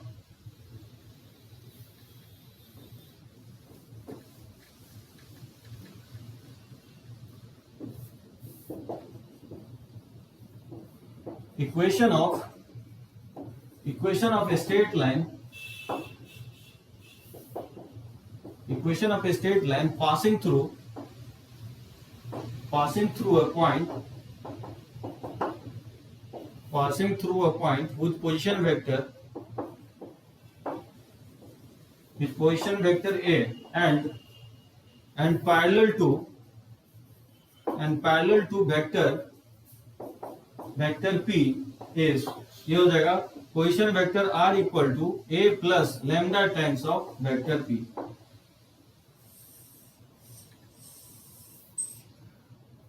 तो ध्यान रखना, कंफ्यूजन से बचने के लिए ना मैं क्या करूंगा, ABC स्मॉल ABC कहीं पे लिखूंगा तो दैट मीन्स वो होगा पोजीशन वेक्टर। ठीक है ना, और अगर PQR लिख रहा हूं दैट मीन्स वो वेक्टर होगा। तो यहाँ गौर करोगे तो जो P है वो बेसिकली वेक्टर है और जो A है वो बेसिकली पोजीशन वेक्टर है, किसी पॉइंट को डिनोट कर रहा है। मतलब अगर देखोगे इस लाइन के इक्वेशंस लिखते वक्त पॉइंट ए का ये पोजीशन वेक्टर है और ये लाइन किसके पैरेलल है, वेक्टर p के पैरेलल है और इसी पे एक point variable point r move कर रहा है। ठीक है ना, तो बोल सकते हो यहाँ वेक्टर p जो है ना b माइनस ए के इक्वल होगा। जो b माइनस ए फर्स्ट वाले फॉर्म में लिखा था वो इसके इक्वल होगा, ये कह सकते हो आप। कुछ नहीं किया हूं, b माइनस ए को p मान लिया। ठीक है ना, b माइनस ए को एक वेक्टर p मान लिया। यानी अगर लाइन का इक्वेशंस लिखना हो तो दो इंफॉर्मेशन चाहिए मेरे को। पहला इंफॉर्मेशन ये चाहिए कि मुझे 2 पॉइंट चाहिए। अगर 2 पॉइंट दिया गया है तो लाइन का इक्वेशंस लिख सकते हो पहले वाले टाइप से। बात समझे, 2 पॉइंट फॉर्म। और दूसरा इंफॉर्मेशन मान लो अगर एक पॉइंट दिया गया और डायरेक्शन दिया गया हो, मतलब एक वेक्टर दिया गया हो, तो भी आप लाइन का इक्वेशंस लिख सकते हो इस फॉर्म में। Position vector r equal to position vector a plus lambda times of vector p। जो मैं बोल रहा हूं उसको गौर करो। ठीक है ना, लाइन का इक्वेशंस लिखने के लिए या तो मुझे 2 पॉइंट पता हो तो हम लाइन का इक्वेशन लिख लेंगे 2 पॉइंट फॉर्म से, या नहीं तो एक पॉइंट दिया रहे उस और फिर किस डायरेक्शन में वो मुझे पता हो। जैसे देखो ये मार्कर है, जैसे एक लाइन के फॉर्म में। अगर मान लो लाइन को अगर इस तरह से मैं वैरी करवाऊंगा तो इसका डायरेक्शन चेंज नहीं हो रहा है, डायरेक्शंस वही है। तो मान लो ये p के डायरेक्शंस में, अगर इस तरह से चेंज करूंगा और लाइन को हम फिक्स करना चाहते हैं, इस पे एक पॉइंट देना पड़ेगा ना। अगर हम बोल दें कि इस पॉइंट से पास कर रहा है तब तो ये लाइन को हम मूव नहीं करवा सकते हैं, तो लाइन क्या होगा, फिक्स हो जाएगा। तो एक लाइन का इक्वेशंस लिखने के लिए या तो एक पॉइंट और इसका डायरेक्शंस पता हो तो लाइन का इक्वेशन लिख सकते हैं, या नहीं तो इस पे 2 पॉइंट अगर पता हो तो लाइन क्या होगा, फिक्स हो जाएगा। बात समझे, समझ में आया? तो लाइन का इक्वेशंस लिखने के लिए या तो मुझे वेक्टर पता हो किस डायरेक्शन में वो लाइन है और एक पॉइंट दिया गया हो कि इस पॉइंट से पास कर रहा हो, तो आप slope and point equivalent form से लिख सकते हो लाइन का इक्वेशंस। और अगर उस लाइन पे 2 पॉइंट दिया गया हो तो ये 2 पॉइंट फॉर्म से लिख सकते हो लाइन का इक्वेशंस। समझे, समझ में आया सभी को? रब करें इसको। लें इस पे क्वेश्चंस लें, और ज्यादा कुछ नहीं है इसमें समझाने के लिए।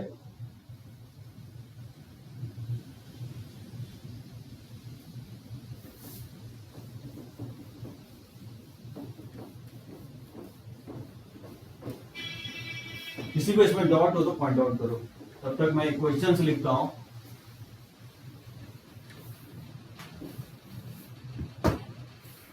हाँ निखिल, मैं बोल रहा हूं कि अगर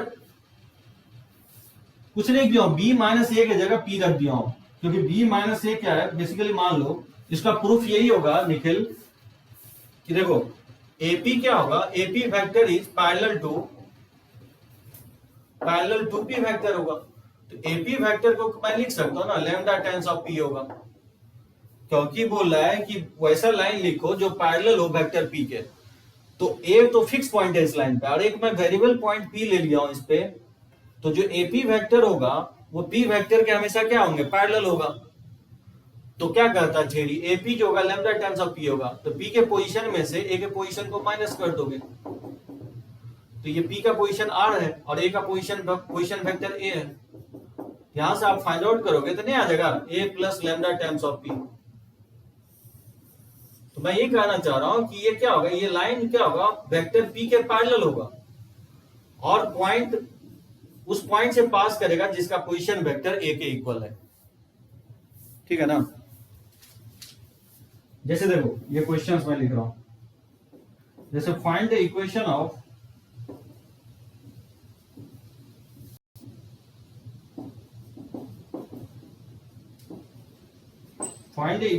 a straight line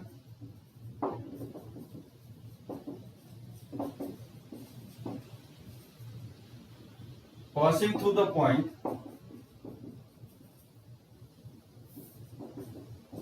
ai plus 2j cap and b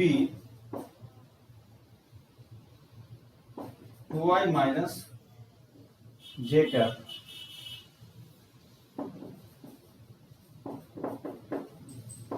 ठीक है। Also find the equation of line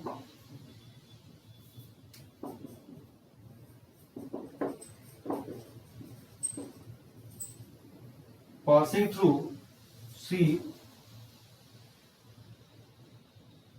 through minus I cap plus j cap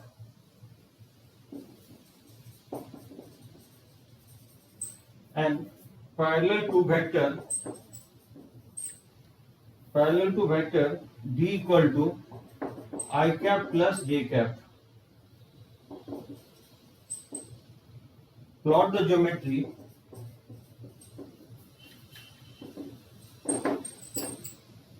geometry on two-dimensional diagram।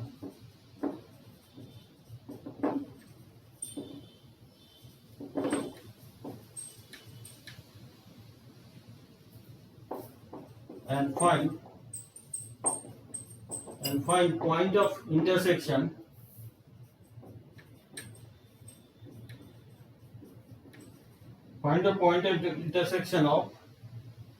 of the two lines।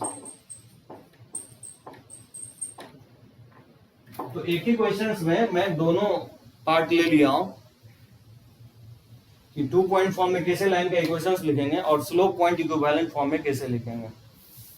तो देखो इस क्वेश्चंस को पहले pick ले लेता हूं मैं, उसके बाद बनाते हैं इस क्वेश्चंस को। तो इसको समझ गए ना, लाइन को थोड़ा सा डिफिकल्ट थोड़ा सा लगेगा आपको, जो स्ट्रेट लाइन नहीं पढ़े हो थोड़ा सा अटपटा लगेगा, लेकिन मुझे लगता है कि उतना समझना टफ है क्योंकि कोलिनियर का कंसेप्ट यहाँ पे लग रहा है। चलो इसको बनाते हैं इस क्वेश्चंस को।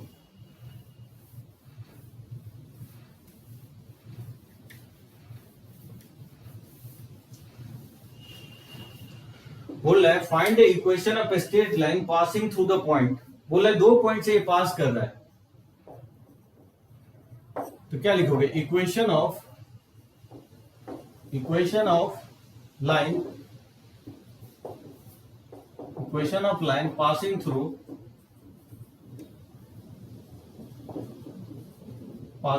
2 पॉइंट्स,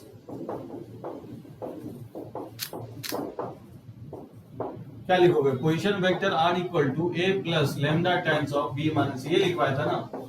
तो position vector R equal to A क्या दिया, आई कैप प्लस 2j कैप दिया गया, और लेमडा टाइम्स ऑफ बी का पोजीशन वेक्टर क्या है, 2y माइनस j कैप में सब्ट्रैक्ट कर देना है ए का पॉइंट, यानी i प्लस 2j कैप, ये होगा ना। ये हो जाएगा I cap plus 2j cap, sorry 2j cap और प्लस लेमडा टाइम्स ऑफ, ये हो जाएगा आई कैप और ये माइनस 3j कैप। तो बहुत सिंपल है लाइन का इक्वेशंस लिखना, समझे। फर्स्ट पार्ट का आंसर ये हो जाएगा, find equation of a straight line passing through the point i plus 2j and b minus 2i minus j। ठीक है, लिख लोगे सभी लोग 2 पॉइंट फॉर्म में। दूसरा पार्ट कह रहा है कि also find the equation of line passing through this and parallel to the vector d। Equation of line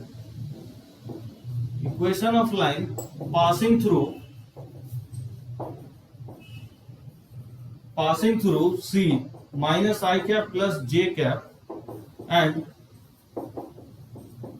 parallel to vector D क्या होगा, is, इसको लिखेंगे ना, position vector R equal to A plus lambda नहीं mu use करोगे, mu times of D क्योंकि D के ही parallel है, और यहाँ C लिख सकते हो क्योंकि ये C से पास कर रहा है, तो लिख सकता हूं माइनस आई कैप प्लस जे कैप और प्लस म्यू टाइम्स ऑफ, और वेक्टर डी दिया गया आई कैप। ये हो गया स्लोप पॉइंट इक्विवेलेंट फॉर्म। ये सभी को समझ में आया क्योंकि इस पॉइंट से पास कर रहा है और डी के पैरेलल है, तो इससे पास करवा दिया, और plus mu times of D, D के पैरेलल है, यहां डी लिख दिया।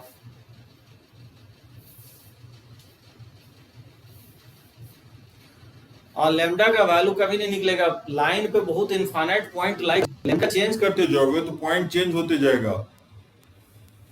इसमें लेमडा 0 लोगे तो एक पॉइंट आएगा 1,2, लेमडा 1 लोगे तो अनदर पॉइंट आएगा, लेमडा 2 लोगे तो अनदर पॉइंट आएगा, और वो सारे पॉइंट को जब ग्राफ पेपर पे साहिल प्लॉट करोगे तो वो लाइन बनाएगा। ठीक है ना, स्ट्रेट लाइन होगा। लेमडा फिक्स हो गया तो फिर लाइन बनेगा ही नहीं। सो लेमडा यहाँ वेरिएबल है, लेमडा कुछ भी लेते हो और वहां से पॉइंट निकालते जाओगे आई कॉमा जे, ठीक है ना। तो उस पॉइंट को जब प्लॉट करोगे ना ये पेपर पे, ग्राफ पेपर पे, तो स्ट्रेट लाइन का इक्वेशन आएगा। ये सभी को समझ में आया। ये वाला पार्ट मैं थ्योरी यूज किया हूं 2 पॉइंट फॉर्म, और ये थ्योरी मैं यूज किया हूं स्लोप पॉइंट इक्विवेलेंट फॉर्म। ठीक है ना। दूसरा पार्ट ये बोला है, तो तीसरा पार्ट में बोला है plot the geometry on 2 dimensional diagram and also find the point of intersection of 2 lines। अब आप देखो कैसे हम लोग पॉइंट ऑफ इंटरसेक्शंस निकालते हैं 2 लाइन का। For finding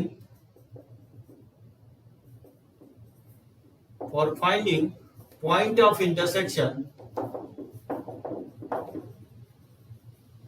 for finding point of intersection of 2 lines 1 and 2, equate the coefficient of I and J। बात समझे, जब भी 2 लाइन का पॉइंट ऑफ इंटरसेक्शंस अगर इंटरसेक्ट कर रहा है, ये 2 लाइन अगर इंटरसेक्ट कर रहा है तो दोनों का पोजीशन क्या होगा, इक्वल होगा। ठीक है, तो दोनों का पॉइंट ऑफ इंटरसेक्शंस, तो दोनों का पोजीशन अगर इक्वल होगा तो कैसे होगा, इसका आई का कोएफिशिएंट क्या होगा, इसका आई का कोएफिशिएंट हो जाएगा 1 प्लस लेमडा, और इसका आई का कोएफिशिएंट होगा -1 प्लस म्यू। यहां से lambda minus mu equal to -2 आ जाएगा, इसको मैं थर्ड मान लेता हूं। और इसमें जे का कोएफिशिएंट क्या है, इसका जे का कोएफिशिएंट 2 - 3 लेमडा है, और इसमें जे का कोएफिशिएंट कितना है, 1 प्लस म्यू है। यहां से आप फाइंड आउट करोगे mu plus 3 lambda is equal to हो जाएगा 1। ठीक है, ये फोर्थ आ जाएगा। पोजीशंस इक्वल कैसे होगा सर,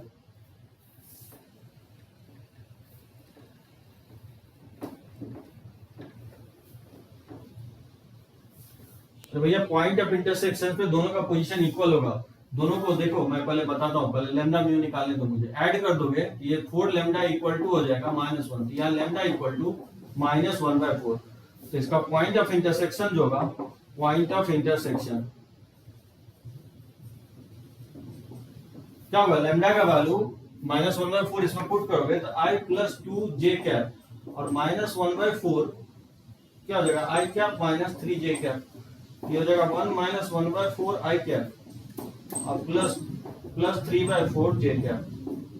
ये वैल्यू फाइंड आउट करोगे तो 3/4 i कैप और प्लस हो जाएगा 11/4 j कैप, यानी ये पॉइंट आ गया 3/4 11/4।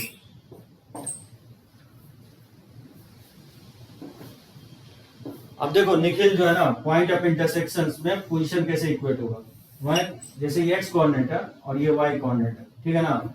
इसमें पहला पॉइंट दिया गया था, क्या दिया था पहला पॉइंट, a का पॉइंट है 1,2, तो 1,2 ये पॉइंट होगा, लेट्स से ये पॉइंट 1,2 है, तो ये पॉइंट आपको 1,2 है, ये पॉइंट a था, ठीक है ना। और b पॉइंट था 2,-1, तो 2,-1, लेट्स से ये 2 है और ये -1 है, तो ये हो जाएगा 2,-1, ये b का कोऑर्डिनेट दिया गया था क्वेश्चन में। इसी दोनों पॉइंट को जब ज्वाइन करोगे तो क्या होगा, एक लाइन बनेगा,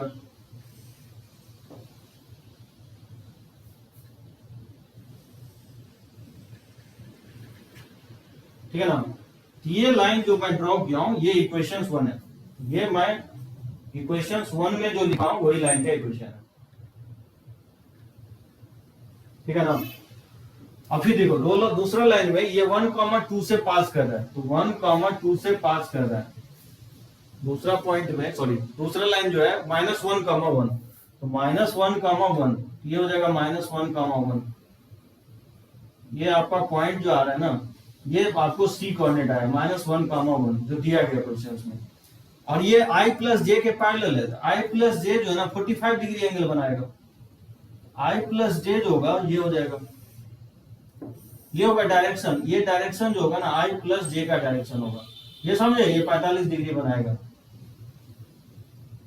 i प्लस j का जो डायरेक्शन होता है 45 डिग्री होता है। यही तो पॉइंट ऑफ इंटरसेक्शन आ रहा है जो मैं निकाला हूं, 3/4, 11/4। ये जो पॉइंट ऑफ इंटरसेक्शन, आप समझो दो लाइन का पोजीशन इक्वल नहीं होगा, r का पोजीशन इक्वेट करेंगे, क्योंकि अगर दोनों लाइन अगर इंटरसेक्ट कर रहा है तो दोनों लाइन का जो पोजीशन होगा वो इक्वल होगा। साहिल देखो दोनों लाइन को मैंने लिख दिया, इस दोनों लाइन का मुझे पॉइंट ऑफ इंटरसेक्शन निकालना था, तो मैं वही लिखा हूं Sahil, for finding point of intersection of two lines 1 and 2 equate the coefficient of i and j। मैं कहना ये चाह रहा हूं कि दोनों लाइंस का अगर इंटरसेक्ट करता है तो दोनों का पोजीशन वेक्टर क्या होगा, इक्वल होगा, क्योंकि देखो r इस पे वैरी कर रहा है इस लाइन पे और r भी इस लाइन पे वैरी कर रहा है, तो एक पॉइंट होगा ना, अगर दोनों लाइन अगर इंटरसेक्ट कर रहा है तो दोनों लाइन का जो पोजीशन वेक्टर होगा r वो दोनों इक्वल होगा अगर इंटरसेक्ट कर रहा है तो वही मैं किया हूं साहिल, दोनों का r का पोजीशन वेक्टर इक्वेट किया हूं, तो जब दोनों को लेफ्ट साइड इक्वल कर दोगे तो राइट साइड इक्वल हो जाएगा, तो दो वेक्टर इक्वल तभी होगा जब i का कोएफिशिएंट, यहाँ पे देखोगे साहिल i का कोएफिशिएंट 1 प्लस लैम्डा आएगा, नहीं होगा, अगर i कॉमन ले लोगे यहाँ 1 प्लस लैम्डा आएगा, और यहाँ पे i का कोएफिशिएंट देखोगे तो यहाँ -1 प्लस म्यू आएगा, i कॉमन ले लोगे तो -1 प्लस म्यू आएगा, तो वही मैं लिखा हूं कि 1 प्लस लैम्डा जो है -1 प्लस म्यू के इक्वल होगा, तो लैम्डा माइनस म्यू -2 आ जाएगा। तो ये इक्वेशन आया i के कोएफिशिएंट को कंपेयर करने के बाद। फिर आप j के कोएफिशिएंट को कंपेयर किया हूं, यहाँ j का कोएफिशिएंट 2 - 3 लैम्डा है, 2 - 3 लैम्डा है j का कोएफिशिएंट, और इस लाइन में j का कोएफिशिएंट यहाँ पे 1 है और यहाँ पे म्यू है, तो 1 प्लस म्यू है, ठीक है ना।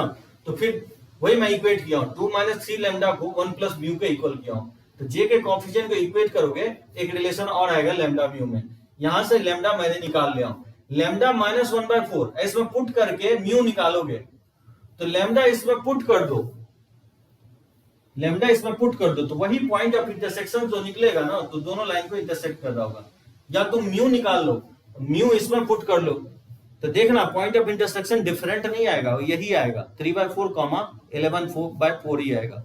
तो जब भी आपको दो लाइन का इंटरसेक्शन पॉइंट फाइंड आउट करना हो तो ijk का कोएफिशिएंट कंपेयर कर लोगे, क्योंकि पॉइंट ऑफ इंटरसेक्शन पे दोनों लाइन का पोजीशन वेक्टर इक्वल होगा, समझे सभी लोग। तो जब भी आप दो लाइन का पॉइंट ऑफ इंटरसेक्शन निकालना है तो दोनों के पोजीशन को इक्वेट कर दोगे। ये दिया गया था हिमांशु, क्वेश्चन में दिया गया था, पोजीशन वेक्टर दिया गया था क्वेश्चन में, क्वेश्चन ठीक से पढ़ो, ये क्वेश्चन में मेंशन था। बोला दूसरा पार्ट में था कि वैसा लाइन निकालो जो सी से पास कर रहा हो और वेक्टर डी के पैरेलल हो, डी का कोऑर्डिनेट हो रहा है 45 डिग्री कैसे होगा। हाँ निखिल जो है ना 45 डिग्री कैसे होगा, आई प्लस जे का मतलब क्या होगा यार 1,1 होगा, 1,1 होगा। तो ऑरिजिन से ये कितना होगा 45 डिग्री नहीं बनाएगा, ये भी 1 है, ये भी 1 है। tan 45 degree equal to 1/1, tan theta equal to y by x होता है ना भाई, तो ये 1/1, तो थीटा इक्वल टू क्या हो जाएगा 45 डिग्री, tan का वैल्यू 1 कहां पे होगा 45 डिग्री पे होगा, तो i प्लस जे जो वेक्टर होगा वो 45 डिग्री एंगल बना रहा होगा। ये कहीं पे भी शिफ्ट कर सकते हो ना, तो ये 45 ही बनाएगा, चाहे ऑरिजिन से पास करे या नहीं करे, ये हमेशा 45 डिग्री। ऐसे लाइन ड्रॉ करोगे कहीं पे भी ये 45 डिग्री ही बनाएगा, ठीक है ना। तो इसमें आज जो मैं बताया हूं आपको लाइन का इक्वेशंस 2 पॉइंट फॉर्म में कैसे लिखोगे और स्लोप पॉइंट इक्विवेलेंट फॉर्म में कैसे लिखोगे। और दूसरा बात मैंने बताया कि पॉइंट ऑफ इंटरसेक्शन अगर फाइंड आउट करना हो लाइन का तो दोनों के पोजीशन वेक्टर को इक्वेट करके आप निकाल सकते हो, ठीक है ना। तो इसको हम कंटिन्यू करेंगे नेक्स्ट लेक्चर्स में। ये आपका वेक्टर में नहीं है, लेकिन मैं चाहता हूं कि 3D आपको अच्छे से समझ में आए, तो ये वाला पार्ट टफ है वेक्टर्स में, ये समझ में आ गया तो कुछ नहीं है उसके बाद vector, dot product, cross product, scalar triple product, ये सब है। चलो ओके, थैंक यू, लेक्चर्स को यही एंड अप कर रहे हैं।